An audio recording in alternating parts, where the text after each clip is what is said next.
It is starting to get intermittently very nice outside in the Midwest. How is it where you are? For homeowners, this always brings around a desire to spend more time outside and the return of your outdoor project to-do list from last year or the last couple of years back to the top of mind. And for those of us with even the opposite of a green thumb, hey, that's me, we still start to think about a little raking, a little clearing the patio or deck area, a little putting back outdoor furniture where it belongs.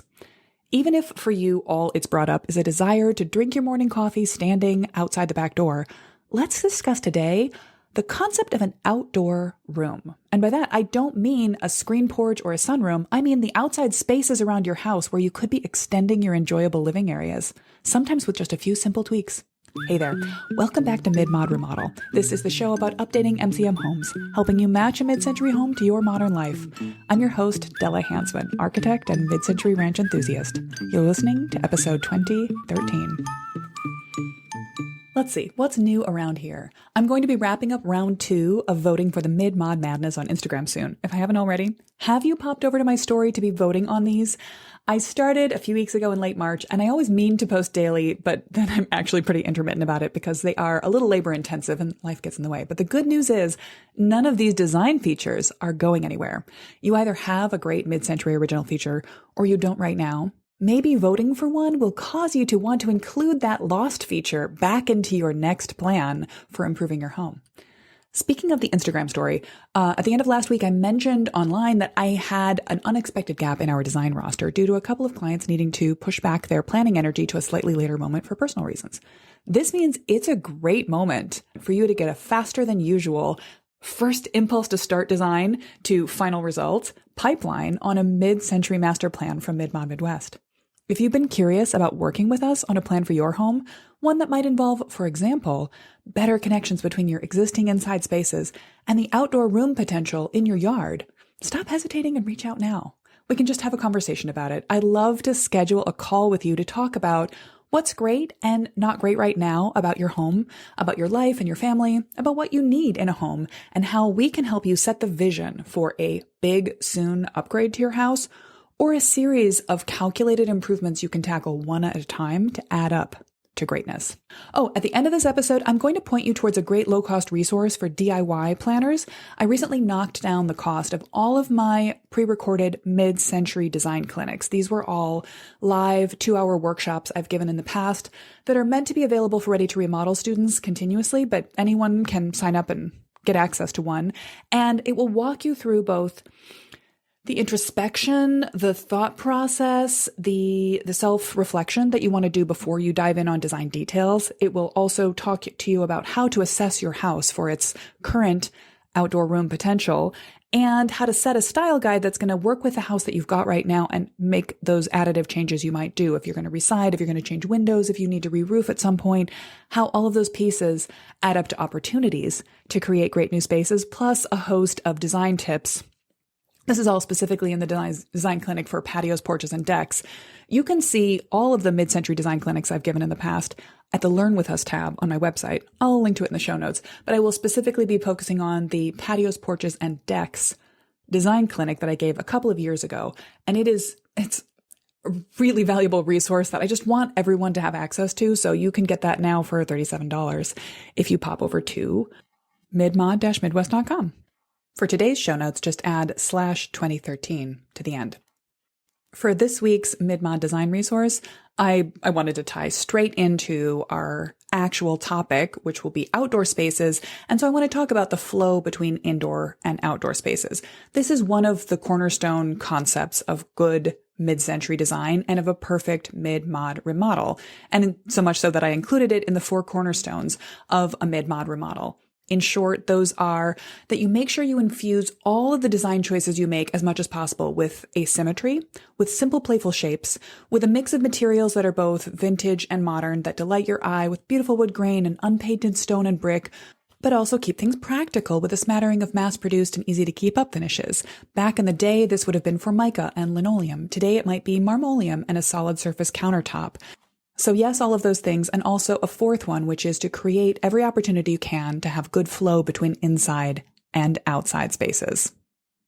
The platonic ideal of a mid-century house in America is probably a Cliff May or an Eichler-designed California ranch house. These West Coast homes separate their structure from their exterior walls and open up into interior courtyards or back patios that let life flow smoothly between inside and out.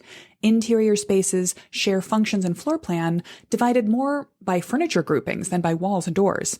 Now, in a Midwestern or a builder-grade ranch, there are much more clearly defined boundaries between outside and in, but there is still some clear flow between spaces. And what's great about this is that the flowing spaces of a mid-century home encourage us to live exactly the kind of casual, flowing togetherness life that we want in a modern life, that a mid-century home is so well suited to. So this is a choose your own adventure scenario. How much you open up the spaces within and around your mid-century home depends on your taste, your yard, your climate, your lifestyle, but there's always a benefit wherever you can create a connection, wherever you can open up some interior walls inside your home to make it larger with long diagonal sight lines, and whenever you can create more flow between the inside spaces and an adjacent deck or patio or the yard beyond, it lets you borrow living area without paying for an addition.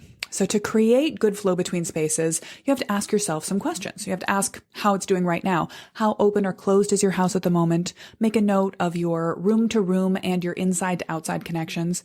List any open doorways, sliders, picture windows, glass walls, any and all the ways you can currently walk or see through your exterior walls, and then assess where you need or want more connection than you have. Do you have a good connection from your kitchen to an outside eating area, or do you have to walk a long circuitous route to get around? Remember that the ways that your outside spaces connect to each other also affect that flow. So as you're thinking about any kind of remodel, pay attention to the 4 cornerstones of mid-century design. And if you want to grab my free PDF resource that kind of outlines these and asks you some starter questions to think about them, you can grab that anytime you want by going to midmod-midwest.com/cornerstone. Or cornerstones. I think both of those actually track to the same spot. And start the process of thinking about a remodel that's not just going to improve your life, but is going to improve the mid-century-ness of your house. Okay, so let's flow right into the concept of outdoor rooms and how outdoor rooms are an absolutely essential component of good flow inside and outside in your house, and how they are sometimes one of the most effective, cheap and easy, buildable, developable ways to improve on your house. You can do one tiny project at a time, one weekend at a time to add up to a gorgeous outdoor room. Or you can make a plan, have a set of vision, consult with a local landscape design company and have them execute it for you all in one big flow. That is another way to go about it. But one way or another, today I'm going to talk to you about some of the design features, the necessities of a good outdoor room, how you can use an outdoor room to improve on the quality of your inside spaces, and what design ideas we can borrow from original mid-century houses to make outdoor rooms that are specifically enhancing the mid-mod charm of our houses. Let's get into it. A couple of different factors converged on me to cause me to throw out my pre-planned episode for this week. I'll do it later and give you this one instead. If you're curious, here's some insight into the shiny, tangly, sparkly yarn snarl that is sometimes my brain. The first factor was the resource I shared last week, my COVID-era guide to creating micro sitting spaces around your existing home to expand it without expanding it, to make more functional use spaces within it. And one of the potential sitting areas was an outdoor space, an outside oasis, I called it, which was a wonderful thing to have during COVID when we couldn't really go into public spaces outside. If you had any kind of a yard, not all of our yards, particularly for people with mid-century houses, particularly for people with time capsule mid-century houses, not all of our yards have inviting places to be at rest, cozy reading corners. So I'd recommended you needed just a few key features to put an outdoor room into your yard. The first one was a seat, a comfortable chair with arms. A lawn chair could be great, but you could also, at that point, when our resources were limited, steal a chair from the living room in a pinch or spread out a blanket and pillows. Again, a shelf, a handy space for setting things down, a light source, which when you're sitting outside might not be an issue directly. You might want more shade than light, but it's nice to have the ability to sort of tune your light environment. Power, which might just be an extension cord. You can see how these are all pretty basic elements I'm including here, and it's basically just a shaded place to sit outside with power and and definition. But the sketch that I included actually told a bigger story. It was an image of a lawn chair with a little side table next to it, a laptop and a glass on top of it, extension cord draped in front of the scene. But more importantly than this chair and table, which are not just sitting in open space, they are sited between a tree and a fence. And between the tree and the fence is stretched a triangular shade sail. Now, what I didn't actually say in this diagram or explain in this nook is one of the key principles of creating an outdoor room. More on that in a moment. The second factor that caused me to want to think about outdoor spaces, outdoor rooms, was it's nice out right now here in the Midwest. Or it was on the day that I changed gears and decided to do this episode. At this precise moment, it's overcast and raining. But on Friday, it hit 75. It was breezy. It was beautiful. We're starting to get green shoots. I know this isn't true everywhere. In some places, it's green already all the time. Other places, green is still far away. But I walked my dog and saw a person swinging in their hammock in their yard, which reminded me to go hang my hammock in my backyard in my very subtly created outdoor room. And for me, it actually looks a lot like the little sketch that I put together. It's a flat patio area with big 18-inch by 18-inch pavers, which were, I think they were about 100 pounds each. And they were the most intense thing my dad and I did in our intense DIY era of the house, was laying those pavers ourselves with no mechanical aid. Really, I'm so grateful we didn't injure our backs. But anyway, a big paper patio, chair and table set that I got at a vintage market one time, a hammock, but also a shade sail overhead that stretches between the wall of the house, an adjacent big arching oak tree that has a lot of shade creation and space creation in itself. And then my neighbor's house kind of creates a fence line that makes a right angle corner. So I feel very protected in that space. Just simply slinging a hammock is the only activity I need to do to kind of activate that room for myself once I've got the shade sail up for the year. But it is an extension of my house, and it functions for very practical purposes, even with very simple, low budget materials and not a lot of, it's not a porch, it's not a deck, it doesn't have a roof, it doesn't have walls, it doesn't have screen enclosure, but it is very functionally an outdoor room.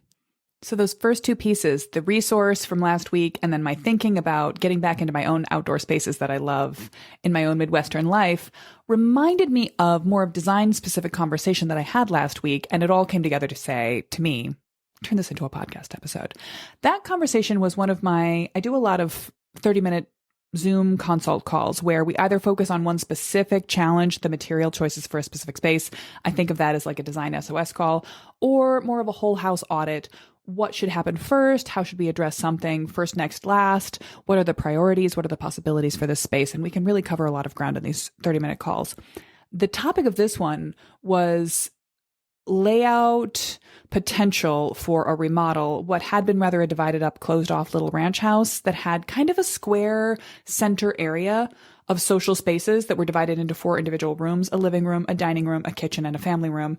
And in the remodel, this client who called me had been proposed by a draftsperson that they could knock out all those walls and make one big 4 times the size open plan area at the center of the house. And their question was, should they?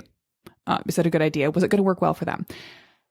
But tangentially, we got into the topic of what about the deck that opened off the backside of the house from the kitchen and the family room side. Now, open plan or closed, maybe that's a whole separate podcast topic for a couple of weeks from now. But to me, I thought this tangential area and the tangential topic of, I could see in the floor plan that he had shared with me, beyond the kitchen and the living room, there was a rectangle that indicated deck, very simple floor plan. But I immediately wanted to know more about that space. Was it a walkout at grade backyard? Was there space below? What was happening on that deck? Because it kind of changes the math of the whole open plan space. It wasn't in our last analysis, we decided it might not be necessary to completely blow out all the walls and create a big open square in the center, the social center of that house with a modern open plan kitchen. Might be better, cheaper, more cost effective, but also more livable and more furnishable to keep those spaces somewhat divided up, even while creating more openings and more connections between them. But one of his concerns was if he didn't blow it all open, if he didn't remove all of the walls, would the back of the house feel small? And I actually think one of the hugest opportunities we have is not to remove all the walls interior to our house to get the one exterior wall from the back to the front of the house open. Sometimes you can start from the center line of the house, which may or may not have structural or stair or other logistical reasons for making it hard to open, and instead double the capacity of the house by reaching outward to an outdoor space. But it only works if you work the plan correctly. Just plopping a patio, a little poured concrete pad beyond the sliding door of an eat-in kitchen space, for example, is never going to do the trick. It's not going to make the house feel bigger.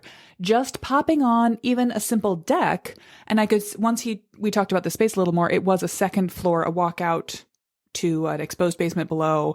So a deck about the size of the adjacent living room, generously sized, but it didn't have any kind of backstop. It just had a lightweight railing surrounding it. Sometimes people want to put very visually light railings around decks like that because they think it'll help the whole space feel more open. But actually, it just gives you a sense of space goes on infinitely into the void beyond the space of the deck. If you can create an end point, if you can enclose the deck itself, make it a little bit more of an outdoor room, possibly with something overhead like a trellis or a shade sail, or even just a bit of expanded roofline. If you can create a privacy screen, a more solid railing type, if you can anchor a built-in dining bench corner, you can create a larger sense of space between the inside room and the outside room that it's adjacent to. So that caused me to want to just talk a little bit about the nature of outdoor rooms and how powerful they can be, and sometimes how simple the tweaks are that you need to take on in order to make the most of outdoor space. Turn an outdoor space, turn your yard, your lawn into outdoor rooms of your house. And I've talked before about additions, about screen porches, about sunrooms, about covered and enclosed spaces, but today I'm really talking about how to make a room out of the outdoors. Standing, open air spaces that will feel pleasant and enclosed and make you want to be at rest in them because of a few simple design moves you can take on. Perhaps the most simple goes back to the image that I sketched kind of mindlessly in 2020 of an outdoor oasis, a chair comfortably set against a wall, a fence, with an overhead endpoint as well, with a shade sail above it. This is such a powerful concept. When you're harnessing it, whether you have limited budget right now, but you still want to do a little bit to improve your house, you can use this to make a transformation to your outdoor spaces with simple features, or you can use these concepts in tandem with a bigger remodel to expand and extend and make more of the spaces that you're adding. Like this fellow who was consulting, we can really make even more of the space that he's going to open up. We don't need to go to the expense of a complete open plan change, all the flooring, all the materials, all the new furnishing options. We can get him more space by making more of his deck. And I just came across this in another project where we're doing a kitchen mini master plan, and the adjacent patio space is very underutilized right now. It's kind of underbaked. It's a nice semicircle poured concrete patio space, but I could see when I looked up this project in the original listing photos, the previous owners had been more avid gardeners, which, not everybody needs to be an avid gardener, but there had been a lot of vigorous, kind of tall, almost waist height plantings around the outer perimeter of this half circle patio. And now that they don't exist anymore, it feels less like a place and more like the beginning of yard. It feels less defined, less contained, less enclosed. So we made a few simple suggestions, and the sort of level one suggestion of what they could do to improve their kitchen by improving this patio was just to bring back something simple, low maintenance, waist high plants around the edge, and then maybe to put 2 posts out into the yard and extend a shade sail out to give an overhead protection. Why do I keep talking about overhead protection? Well, when you're thinking about an outdoor room, you have to think about the quality of feeling like you're in a place, that you're not just walking through space. You're not walking along a sidewalk. You're not walking through a park. You are at rest and you want to stay there. You want to feel like you're inside a room. And so you kind of have to create the container of that space psychologically. If you think about the space being the sides of a cube, you've got 6 to work with. And I like to say you want to fill in at least a suggestion of 3 at a minimum, 4 ideally, to feel enclosed. You don't want to actually be boxed in, then you're inside. You want to feel like you're outside, but you want to give a suggestion of enclosure to some of the sides of that cube. if we start from the extreme, if you have no sides of the cube filled in, you're floating in space. Now that might be cool, but it's also, they make horror movies where the preview is just a person in a suit floating alone in space. It's not comfortable. It does not feel secure as a human. It's not good for our psychology. Likewise, standing on one surface, standing alone on an open plane with no walls around you and no ceiling, this gets us back to, am I all on my own in the Serengeti? Who's coming after me? I'm not safe. This isn't good. It doesn't feel restful. If you're standing on a flat surface leaning back against a wall, you've got your back protected. That's better, but it's not relaxing. It's not comfortable enough. So if you want to get to the 3, a floor, 1 wall, you can do another wall. Now you're in a corner. Even if you're not tucked into the corner, you feel more protected and enclosed and contained. And then perhaps it's instead, you've got a floor, you've got a wall, and you've got an overhead. And again, it doesn't have to be a roof. It doesn't have to be a ceiling. It could just be a shade sail. It could be the extended branches of an oak tree. But you've got a reason to sit down and stay for a while. My favorite version is if you can have a corner, 2 walls that come together, and a defined floor. I mean, if you're standing on the ground, you're standing on a ground surface, but that floor being different, being patio versus grass, being a low deck that's raised up, or if it's a higher deck, you're not looking down through it. It feels solid and secure. This really gets into games that designers have played with themselves since all of time. One of the first design exercises I was assigned in my graduate school program was one called Floor, Walls, Roof. And we were first assigned to make a space just with using only floor, walls, and roof, but they weren't to connect each other. They're meant to be sort of like floor planes, wall planes, and ground planes. And the example they gave us was the Mies van der Rohe Barcelona Pavilion, which again, all of these things are coming together. I was just talking about Mies van der Rohe and the Barcelona Pavilion last episode when we talked about the chair that he designed specifically to go into that space, the Barcelona chair. If you want to give it a Google, or I'll link into in the show notes and some images of the Barcelona Pavilion. It's not a house. It's meant to be an exhibition space for, I believe, the World's Fair of one of the 1920s dates. I'm not going to look it up right now, but it is a lot of glass. It has beautiful marble floors that extend out beyond the building, reflecting pool, hefty ceiling. And then there are glass exterior walls and a couple of long division walls also made out of a beautiful veiny marble. And it's just kind of playing the game of how many different planes do we need to make up a space.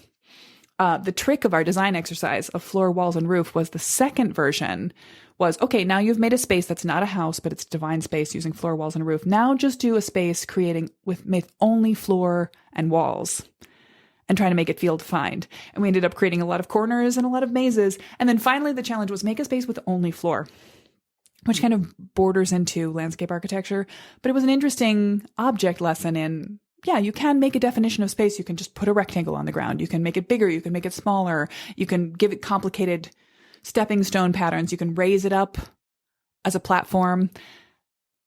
Those are fun design games to play as an architecture student, but when you are creating space around your house, what you're looking for is not something that is cool or something that is designerly. You're looking for something that makes you feel the way you want to feel. So I'm going to wrap up this episode by pointing to a couple of really fun mid-century examples of defining space, and I'm going to prove they're mid-century by they're all going to be examples from the cover of Old Better Homes and Gardens magazine issues, showing people hanging out on their patios, which are lightly defined with stone walls, with brick walls, with fences, with overhanging roofs, with trellis spaces, creating spaces that are definitively outside, but still feel like rooms. But before we get into that, I'm going to take us through a little bit of a mini master plan thinking process, because of course I am. So if you're thinking about an outdoor room for your house, you want to start by asking, what's it for? You need to write a little story about what the space is for. You need to think about, is this going to be an extension of your indoor life? Probably, hopefully, ideally. What's going to draw you out to it? Is it for morning time? Is it a place to reflect before you start the day? Is it for evening time? Is it just for your nuclear family? Is it just for one person? Is it kind of a retreat for adults to get away from the kids? Or is it a play space where kids are sent out to have their own time? Is it for socializing? Is it for hosting? Is it, if it's just for two individual adults who don't like to have friends over, It could work perfectly while still being quite small, compact. But if you're going to invite the whole neighborhood over, it's going to be more of a grand gesture, more open, more flowing. Then if you're going to occupy it by yourself some of the time, you need to give some thought to how is it broken up into micro spaces or smaller spaces so that it's not overwhelming for just two people. I would be completely remiss to talk about outdoor rooms, to talk about landscape, to talk about yards in general without pointing you back towards a couple of fantastic interviews we've done over the last year with Jim Drozwicki of Ginkgo Leaf Studio. Jim is a landscape architect who, by preference, specializes in the yards of mid-century homes and does some really lovely modern updates, landscape, environment-specific, ecosystem-aware upgrades of the classic mid-century yard features of lawn and sculpted juniper bushes. You should check out episode 1703, which is just on the topic of mid-century landscaping and what that means in general. That's from April 2024. Also, be sure to catch episode 1801 from July of last year, which is talking about hardscapes, what kind of materials are good to use as the floor surface of mid-century homes. And then again, in August of last year, so August 15th, 2024, episode 1806, we talked about lighting in the landscape of a mid-century home, which again, lighting has a really big potential to create space, to define this is the outdoor room adjacent to the house, and out there, that's a yard. So I'll point you towards that. So when you're thinking about telling the story of what is your outdoor room for, that why that is always the first step of the master plan process is going to be really important. And the next thing to take into account is to take stock of what's going on in that space, around that space. This isn't just what does it look like right now, not just a picture, but also how does it function from a view versus privacy point of view.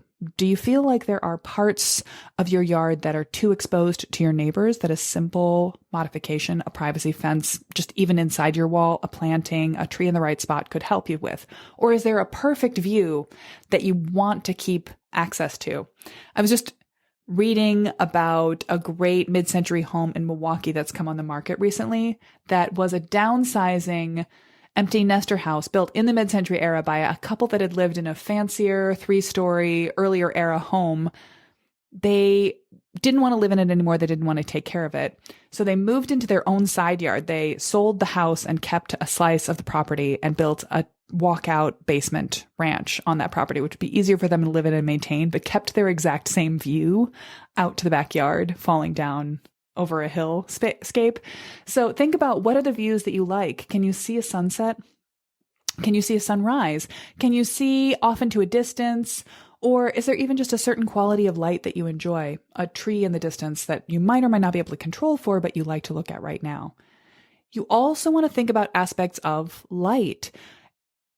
Depending on your climate, you might be looking for more shade, an escape from the heat of the day, or you might be looking for a place where you can soak up the sun. This also has to do with your personal preferences, by the way, because some people are sun seekers and some people are sun shunners. And so that is a defining question for how your outdoor room is going to work. You might want to define a space with a trellis overhead that gives you a sense of enclosure, but absolutely does not cut down on your sun access at all. Or you might want a shade sail because it's going to provide you with a place where you can sit outside without having to get sunglasses and a hat every time you step out the door.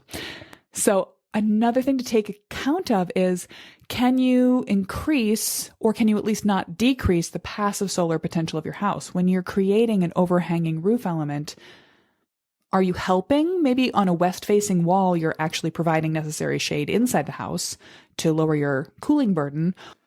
Or on the flip side, you do want to be careful when you're creating outdoor space, particularly if you're going further to create a screen porch or a 3-season room. If you're extending your roof line, you may be cutting off valuable daylight to the interior of the house. This is unrelated to this episode. This is often a problem we solve for mid-century kitchens that get landlocked. They once looked out over a porch, over a deck, even over a screened room that then got enclosed into the house for added space and turned into a 3-season room or a 4-season room or a den. And suddenly the house has a kitchen that doesn't have an exterior window anymore, and it often becomes quite dark. Sometimes we can solve that problem with a skylight. Sometimes it means moving or expanding or extending the location of the kitchen. But whenever you're making good decisions for one part of the house, if you're creating a great outdoor room, make sure you're not making the indoor spaces less good. So when you tell yourself the story of the house, make sure you're taking stock of what's going on in the house so you can improve upon in and around the house. So you can improve on the solar potential, the privacy, the views, and the use of light in and around your house.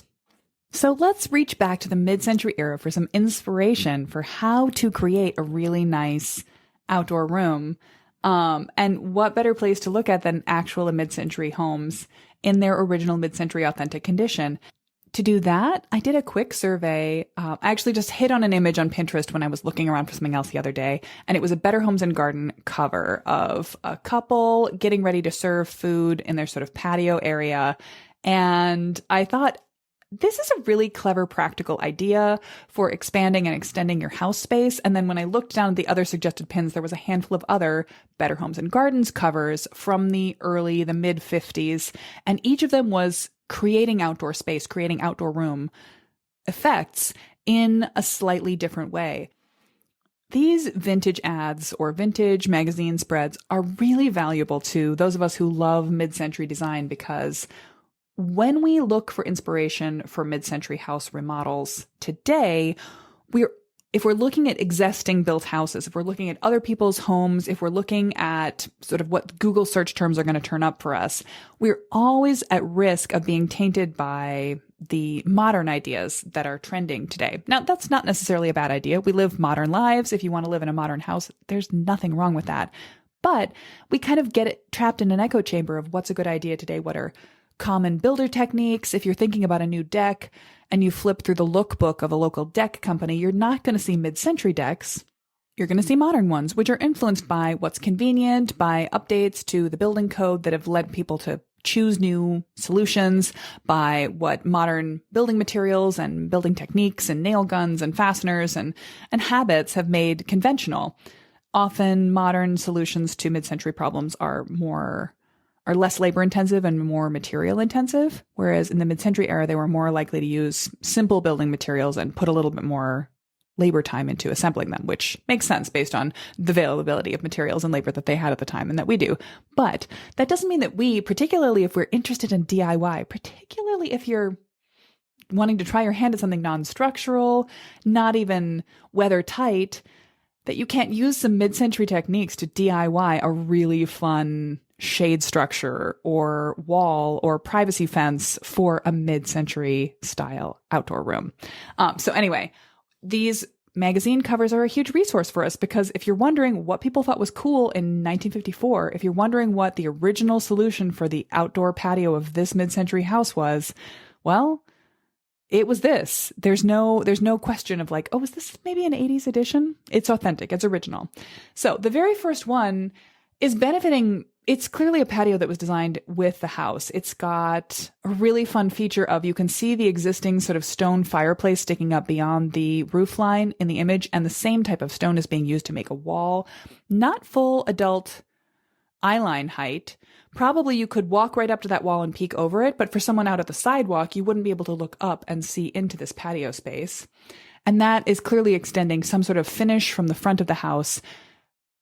It's a decorative material applied to part of the front wall of the house, and then it turns into a privacy wall that extends out.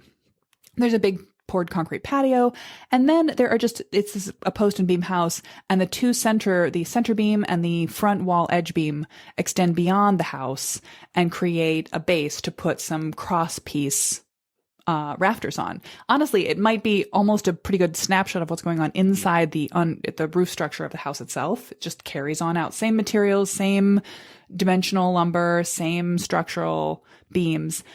But they've thrown, this is a sort of an artist's illustration. It looks like they've put a translucent plastic material over the top of those rafters, something that you could change out every couple of years, every 10 years if necessary, but would create not a completely dry zone, but a little bit of a dry area that you could step right out of the sliding door from the kitchen or from the dining room and out onto this dining patio. And then there's a built-in grill that probably backs up to the fireplace on the inside, where in this case, the gender normative behavior. Actually, mom's just sitting down eating and chatting with one son, and dad is serving another son something from the outdoor grill. So it's a great little slice of life, and it's got all the things. It's got the wall of the house providing one wall. It's got the floor of a concrete patio providing the floor. It's got overhead protection and a little bit of side privacy, not even going all the way up to full height. And you've got a gorgeous outdoor room. So if you wanted to apply this to your house, you could think about, do you have a brick or a stone material that is coming out from the house? Is that something you could add? This might be a time when you're re-siding to think about adding a little bit of a feature wall, or it doesn't have to be attached to the house as a surface. It could be a privacy wall that runs beyond the front of the house and extends into your side yard to create a side yard private patio that's a pleasant place to be.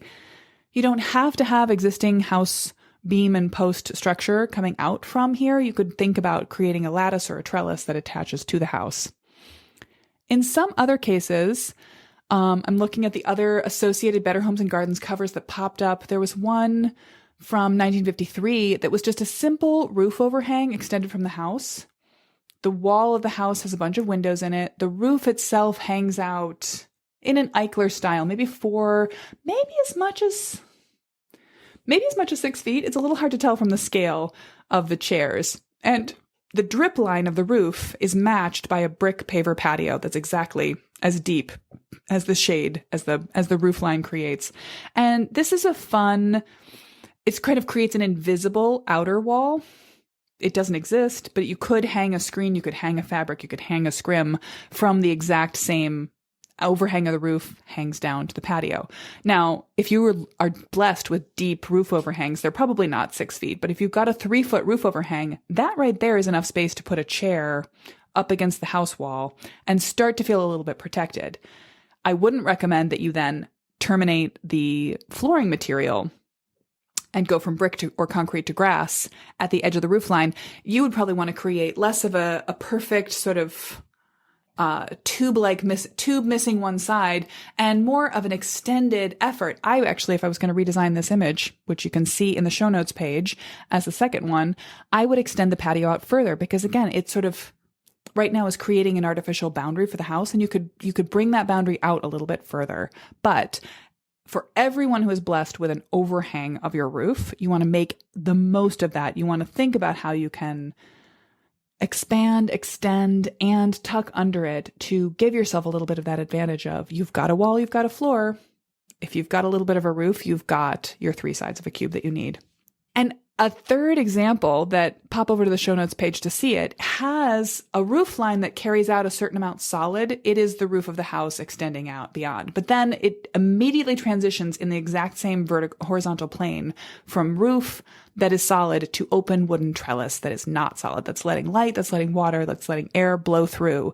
But it still creates that sense of enclosure. It does the exact thing I was looking for in the previous example, and this is a 1955 home. It doesn't surprise me that from 1953, where we have the sort of constricted concept of outdoor room, in the 1955 version, suddenly it's expansive. Suddenly there's room for sort of a sitting area in the foreground and a dining area in the background. You can grill out under that open trellis structure because smoke isn't going to get caught up under the roof and do any damage to it. And it becomes this really wonderful extension of the house. Part of what makes it perfect, though, and if you're working on the same thing, is getting the planes to align, is getting the exact bottom of the roof line to match up to the bottom of the trellis that carries you out, that extends your sense of outdoor room enclosure. When you're thinking about creating an outdoor room for yourself, there are so many fun strategies that let you expand the roof line of the house without having to pay for new roofing, without having to worry about water management. You just need an open container of space, not something watertight or wind rated or weather tight, just something that gives you a sense of here you're in a room and over there you're out in the yard. You can do a lot with the boundaries of overhead protection, a side wall, or even a suggestion of wall created by a few columns grouped closely together or set in an interesting angle. Or in a fourth example from the vintage era, I'm going to show this as well, a wooden trellis that then has some fabric elements woven through it. This would be a little bit of work to put up and take down every year, but you don't even have to shade sail triangle. You could create your own shade sail out of canvas that would go up and create more of a dappled shade effect than just a wooden screen or wooden grid, and give you a sense of playfulness, of party, of definition that encourages you to come out and sit for a while. This is also going to tie in with some of my, if you're tuning up your front door, recommendations to pull a color that happens in the overhead shade sail, that happens in a chair, that happens somewhere around the house, and suddenly you've got a material language happening in a consistent way. I'm hoping that what this cheerful rambling episode has given you is a sense of possibility for your outdoor spaces. If you want to create an outdoor room or improve on an outdoor space you already have, to up-level it from, yeah, I have a patio beyond the dining room, but we never really want to sit there in the evening and I don't know why that is. Or we have a deck that extends along the whole length of the kitchen, but it's just not very comfortable to be out there.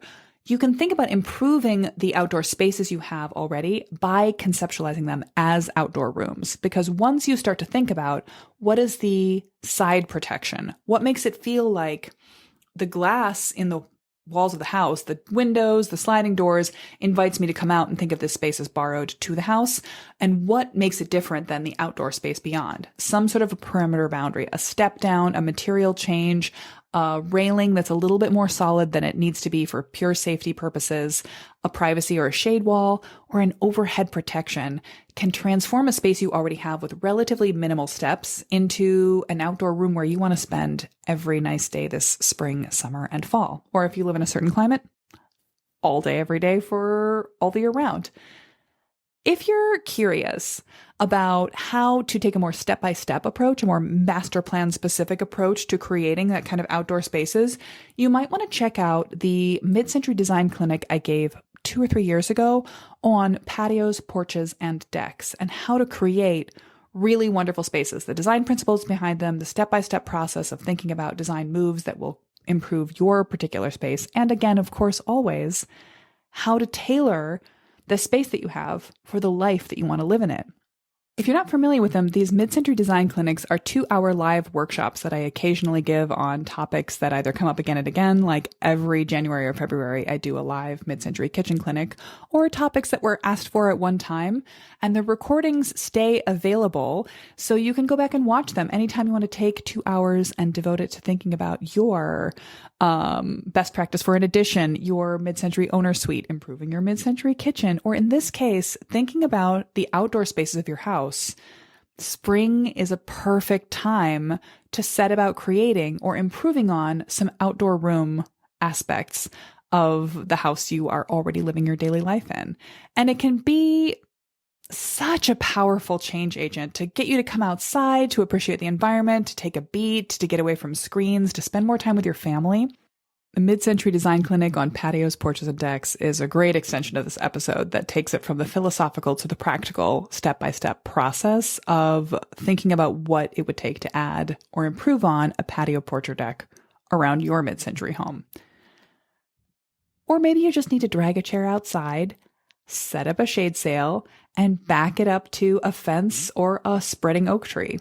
Just like I was remembering I need to do, go hang up my hammock underneath the oak tree, cradled between my back garage wall and my neighbor's den extension that doesn't have any windows in it. It's a perfect little outdoor room that I hardly had to do any work at all to create. So you might be able to just go find an outdoor room for yourself and occupy it. One way or another, I hope that you are getting a chance to take a deep breath and enjoy some of the outdoor life that's coming back to life, particularly here in the Midwest. And let's get on to our mid-century design feature of the week. Our mid-century design feature of the week this week has nothing to do with outdoor spaces or indoor-outdoor flow. I chose to go deep into the archives. I think something that went down in the first round, which was the built-in countertop blender. The preeminent version of this in the mid-century era was the Newtone Food Center. There might have been a couple of other options, competitors, but this was sort of in the height of the 60s appliance, future forward. We're going to give you everything built in and ready to go. people were purchasing these Newtone food centers. And what it looked like was just a little aluminum cover plate built into your Formica countertop. Underneath that, it had a motor that lived permanently under the counter, and you could just twist on and attach to it a mixing bowl, a blender, a knife sharpener, something called an osterizer, which I don't even know what that is. But this was I think it was the answer to later we decided we needed individual appliances and we would need appliance garages and bonus pantry storage to put all these things away. And this was sort of a space saving and also a high tech, look how cool and technologically forward my kitchen is device. As I scrolled through some forums on Reddit and on vintage house stuff, I found a real mix of positive memories and wishing people had that, but also people saying, yeah, we installed it and then actually, my parents went back to using the original individual appliances that they had before that they liked better, which to me seems practical. I'm kind of persnickety about the types of things I use. So unless I was completely in love with every feature of one of these, I probably would have wanted my own individual versions of some of these things. Still, there's a way in which this seems just like absolutely the height of mid-century creativity and technological forward-lookingness. It's so much the house of the future vibe. And I would imagine what I've heard is if for anyone who still has one of these units installed in their countertop, if you can get your hands on vintage plug-in, the twist on pieces, or if you can find them online or if they came with the house, it all still works. It's just like all the other mid-century appliances. It was built to last and it still lasts.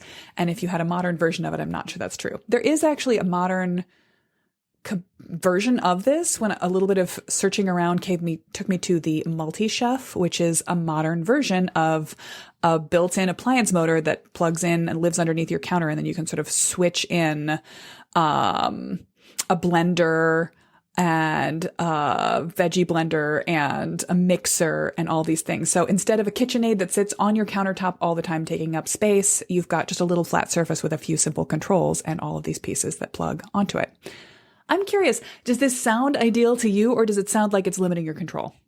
I think this is kind of a personality question, but I do love that idea of future forward Jetsons style. Yes, it all plugs in and runs with secret motors vibe that it has. Also, if you want to do any Googling, I'll link to it in the show notes too. The instructions and recipes that come with the inbuilt Newtone mixer blender sharpener juicer device. And it's just really a classic of mid-century graphic design, if nothing else. So, maybe that's all the joy that we need right now. Or maybe this is actually something we should have back in our lives if we only could. Certainly we live in an era of juicing and blending and, power shakes and things like that. So maybe it would be perfectly practical addition to a modern version of a mid-century kitchen. What do you think?